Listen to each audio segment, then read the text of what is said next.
I was thinking of maybe we do a catchweight at 190. We get the cruiserweight belts involved, the light heavyweight belts involved, and winner take all. Dmitry said he wanted to fight for the cruiserweight championships before his career was over.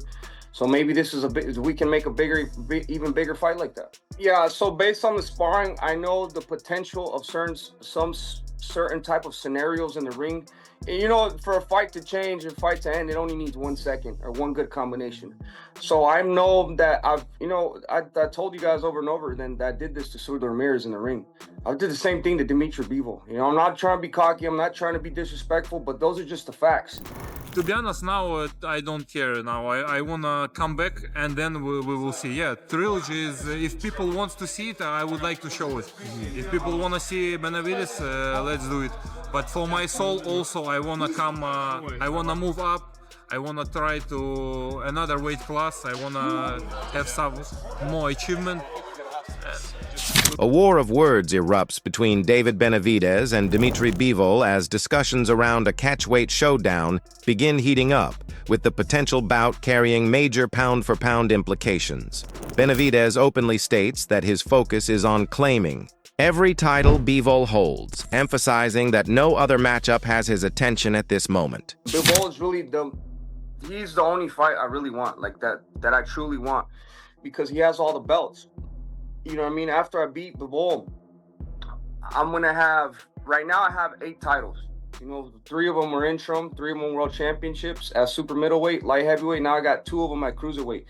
I really want those belts. You know, I want those accolades. So that's the only thing I want right now. You know, I'm not thinking about Opataya. I'm not thinking about none of these guys, because this is a fight I want, and it makes sense for both of them. Bivol has shown interest in facing Benavidez, while Oscar de la Hoya believes the matchup could add greatly to Bivol's legacy. Even so, de la Hoya still gives the edge to Benavidez in a potential showdown between the two fighters.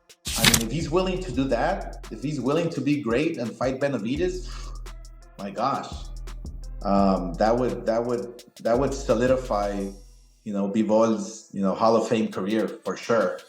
But look, yeah, he proves to the world that he's the best at 175. So yeah, I think that's a hell of a fight. That would be a hell of a route to take. Would you favor him or Benavidez in that? Well, that's a tough one. That's a tough one because, I mean, I would go with Benavidez. De la Hoya favors Benavidez because of his relentless activity, powerful punches, quick hands, high output, and impressive movement skills. Because he's more active, he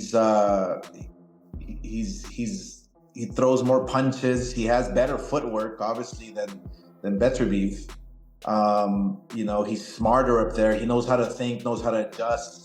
Yeah, I would favor Benavidez. Kellerman delivered one of the boldest opinions, arguing Benavidez still lacks full champion recognition because many opponents continue avoiding a fight with him. You beat the champion in 2 divisions. Benavidez, by my lights, the way I figure things, has never actually been the champion of a division. Not his fault. Canelo never gave him a shot. So far, neither Bivol gave him a shot, nor Beterbiev, when he was a champ, gave him a shot.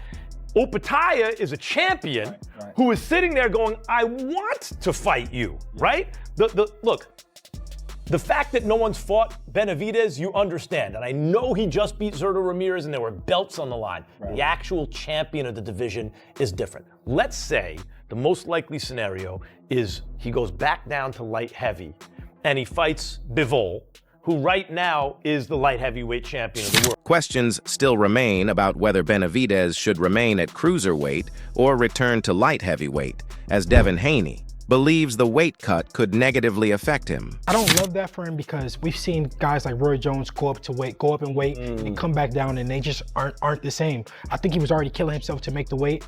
I've seen him do the weight cuts. I think that, you know, those weight cuts are brutal on him. I think that he's at cruiserweight. This is where we've seen the best of him. I think he should stay up there.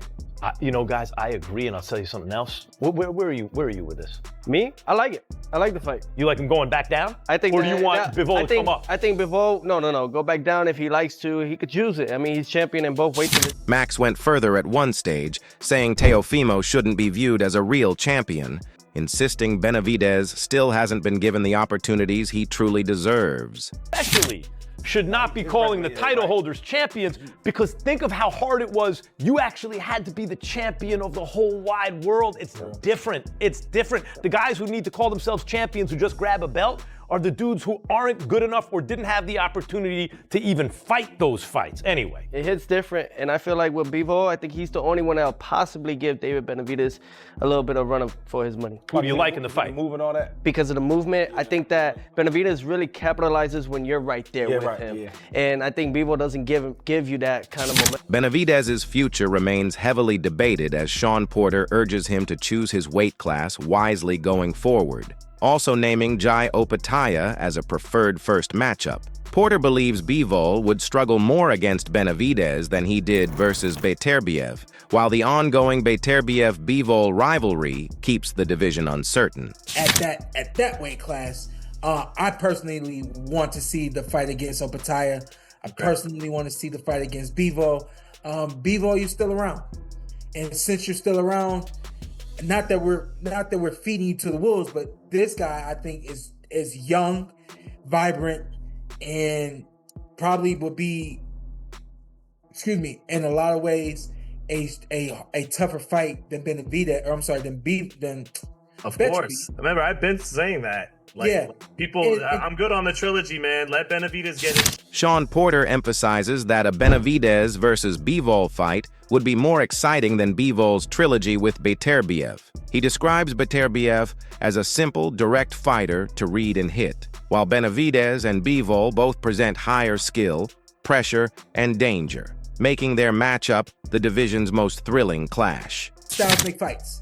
With Beterbiev, he's not complicated. He's going to be right there to hit and be hit, And like we saw with Bivol, it's up to Bivol to make the right moves, not be in the wrong spots at the right time. But with this fight with Benavidez, to me, there's just so much more that both these guys can do against one another that it makes it a better fight than the trilogy match with Beterbiev.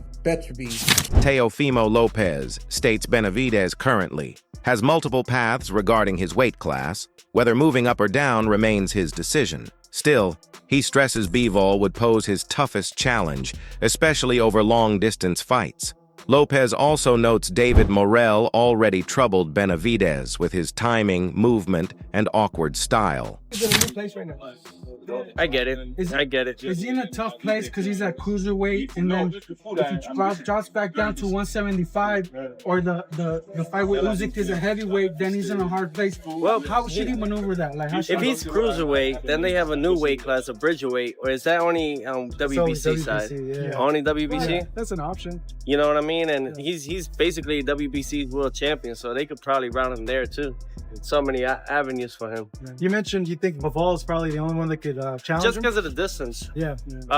David Morrell gave him a tough fight, you know what I mean? And that was just from the range a little bit here and there, and giving him a fight. Ariel Helwani describes Benavidez versus Bivol as a massive showdown, noting American fans still recall Bivol's win over Canelo, linking it to Benavidez's own Canelo rivalry. He adds Morrell's buildup with Benavidez-filled arenas and believes a Bivol fight could elevate interest and global reach even further than before. This fight, Benavidez-Bivol, way bigger here in America. We just saw Benavidez carry a promotion with David Morrell, and Morrell did his part as well, but they sold out T-Mobile. A lot of people thought they wouldn't be able to do that. And now you bring in Dmitry Bivol, who a lot of American fans remember was the guy to beat Canelo Alvarez just a few years back. I think it would be a gigantic fight. Benavidez's catchweight offer to Bivol continues fueling debate. Chris Algieri says, "The repeated calls are confusing fans, finding it unlikely Benavidez would return to 175 after moving up to cruiserweight. He calls it disappointing if it happens, yet admits Benavidez remains unpredictable, with the uncertainty increasing intrigue around the matchup." Trepidation fight week when he was saying, "I feel so good, you're going to see the best version of me." Because if you go out there and you do exactly what he did, you're not going to want to leave the weight class. You're going to want to struggle and get back down to 75 when you literally look your best at this weight. So the writing was kind of on the wall with that, and now that he's alluding to that, that tells me that he's probably not going back down to 75 again, which is a real shame because I know I really want that Bivol fight. But listen, David is full of... Roy Jones Jr. advises Benavidez to immediately target Usyk instead of facing fighters like Jai Opetaia, Bivol, or Beterbiev, believing he is already at his peak and the hottest name in boxing. Chris Algieri respects Jones, but disagrees with rushing into Usyk. He says the fight would test Usyk and could strongly define Benavidez's legacy if he steps up now. Podcast. Roy is an absolute legend. I always pay homage to Roy. He's my favorite fighter who I've ever seen fight live in my lifetime. I don't like the idea of going right for Usyk. I know it's a I know it's a big name. I know this would be the only opportunity to do it, and I think that's where he's coming from, because Usyk's not around for a long time. He's here for a good time, not a long time. So if you're gonna fight a living legend, an epic guy, like you're gonna get one of those fights, you know, this is it. There's not many like Usyk. It's like me getting the Pacquiao fight. Like if I didn't fight Pacquiao, like I got to fight a legend. I fought a legend. Benavidez addresses rising talk of a potential clash with Oleksandr. Usyk expressing doubt that the fight is realistic right now. Despite interest from Turki Alalshik, he feels moving straight into heavyweight is too soon. His focus remains on ruling light heavyweight and cruiserweight before considering such a major step up. I mean, as of me, for having a competitive spirit, that definitely does interest me. You know, like I said, at the end of the day, you don't know what's possible until you make it possible. You know what I mean? And a lot of people think I can't beat Usyk, but if I really put my mind into it and, you know, train for maybe like a year, because I barely came up to heavyweight. I mean, I barely came up to cruiserweight. I can't just go up to heavyweight like that. You know what I mean?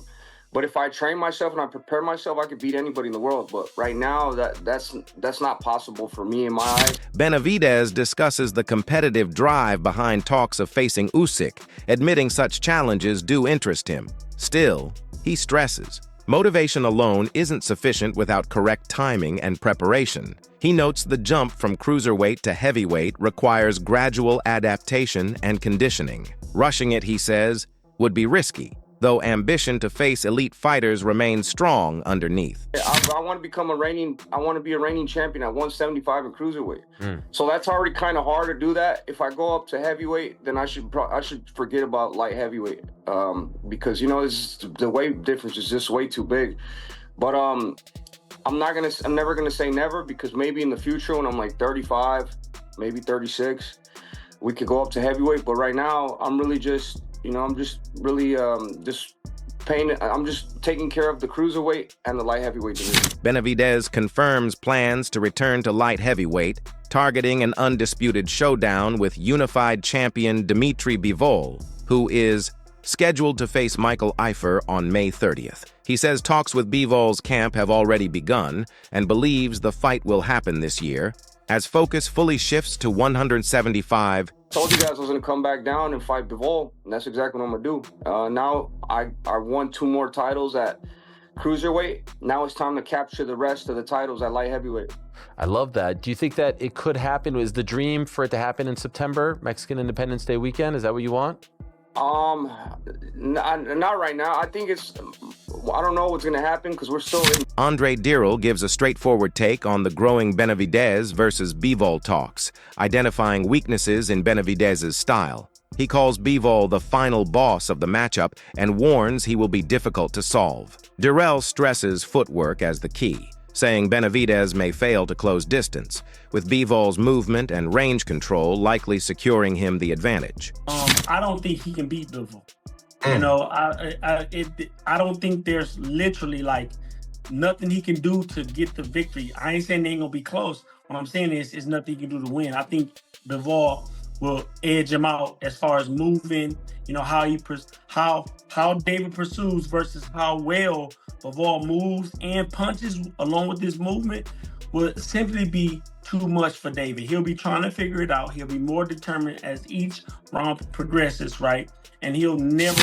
Andre Dirrell gives a straightforward take on the growing Benavidez versus Bivol talks, identifying weaknesses in Benavidez's style. He calls Bivol the final boss of the matchup and warns he will be difficult to solve. Dirrell stresses footwork as the key, saying Benavidez may fail to close distance, with Bivol's movement and range control likely securing him the advantage. That will in turn give him a great performance against Bivol, but he'll learn a lot about himself in that loss versus Bivol. That's the only sure thing for me, and I hate to be that guy, but I have to be that guy. I'm a boxer first, right? I see the talent, I see the skill set, right? I see the work ethic, I see it all in Bivol, right? You know what I'm saying? He's very, very difficult to beat. And then I heard recently that Shakur and maybe Crawford feels the same way. I know he had a conversation with Shakur and he feels the same way. But I'm gonna tell you, potential Benavidez versus Bivol fight is emerging as more than just a bout,